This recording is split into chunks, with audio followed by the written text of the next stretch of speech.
In this video, we're going to look at continuity of a piecewise function.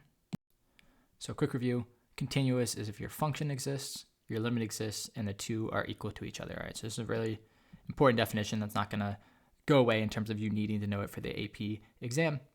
And one thing the AP exam loves to do is test your knowledge of continuity with piecewise defined functions. So these are functions that have multiple parts, like this example. All right, so consider this function. We want to know, is g continuous at 3? So the first thing we always need to know is what is the function value at 3. And the way piecewise works, I want to plug in this x value 3, and I see that for the x value 3, I'm on the top of this piecewise function, because that's when x is less than or equal to 3. As soon as I put it into the top expression,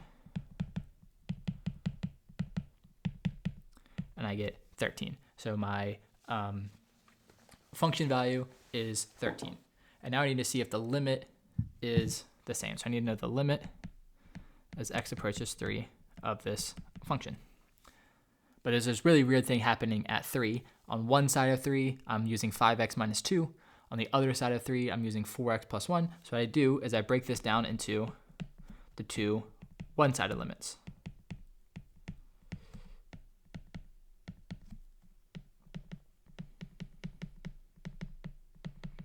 All right, so you look at the two one-sided limits, and I only focus on one of these piecewise parts at the same time. So on the left-hand side, I'm looking at, from the left, I'm just a little bit less than 3, so I'm in this top region. I'm looking at the function 5x minus 2.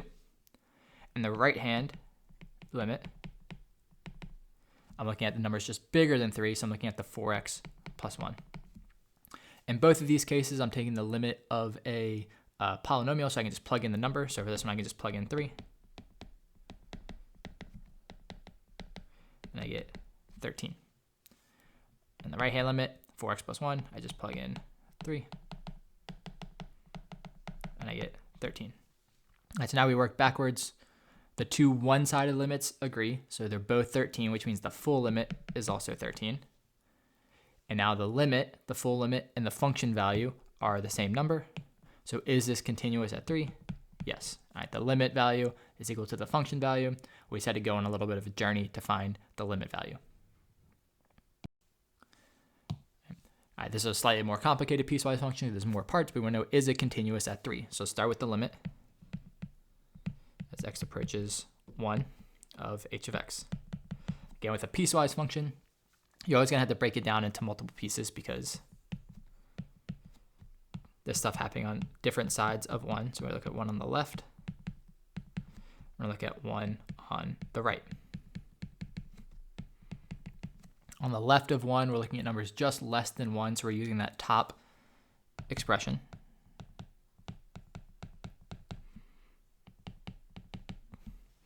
And when we do that, we're doing a polynomial, so we just plug in that 1. That gives me 3.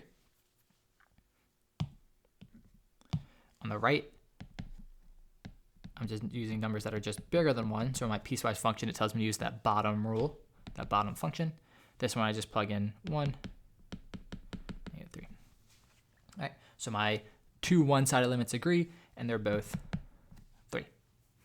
All right, so my limit exists, and a lot of people, because that is a lot of work, will just say like, okay, the limits agree, it's continuous, but don't forget there's two parts of continuity.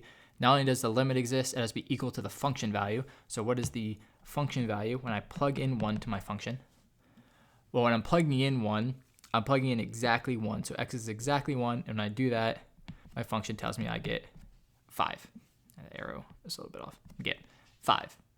All right, so you can see that my limit is not the same as my function. So is this continuous at 1? No, it's not. All right, so this is kind of all the work you have to do to check continuity of a piecewise function. For the limit, you're probably going to have to do both sides, make sure they agree. For the function value, just make sure you're careful with your inequalities and stuff and you use the appropriate rule. All right, what about the same function but at x equals 3?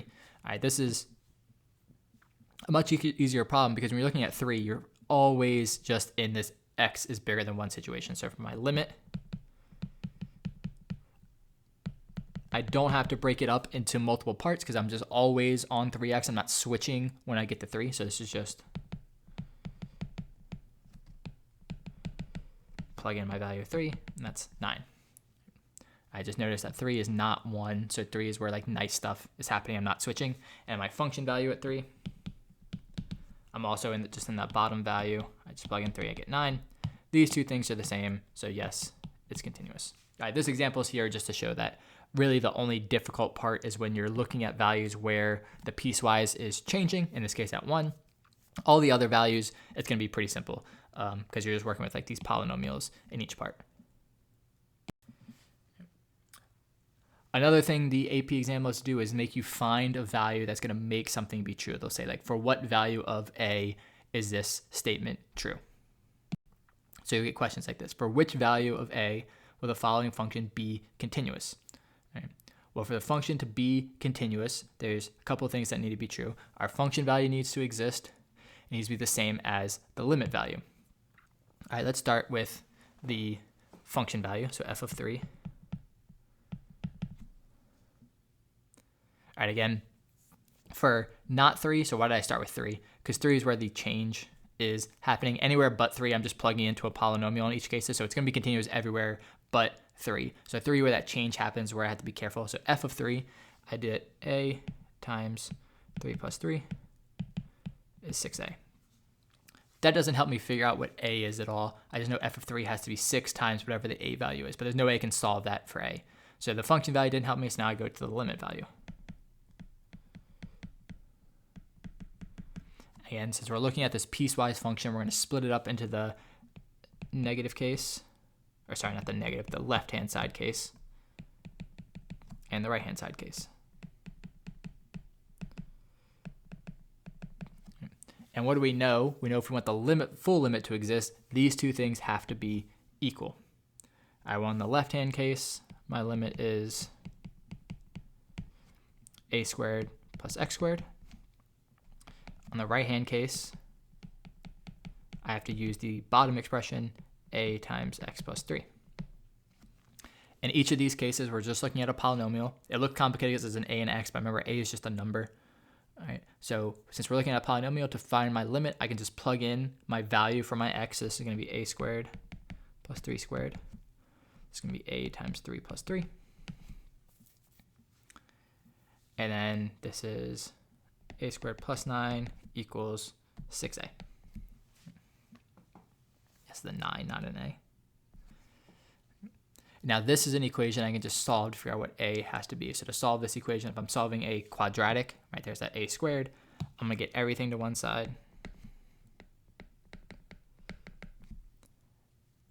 And then I'm going to factor it. In this case, I can factor it as a minus 3 times a minus 3.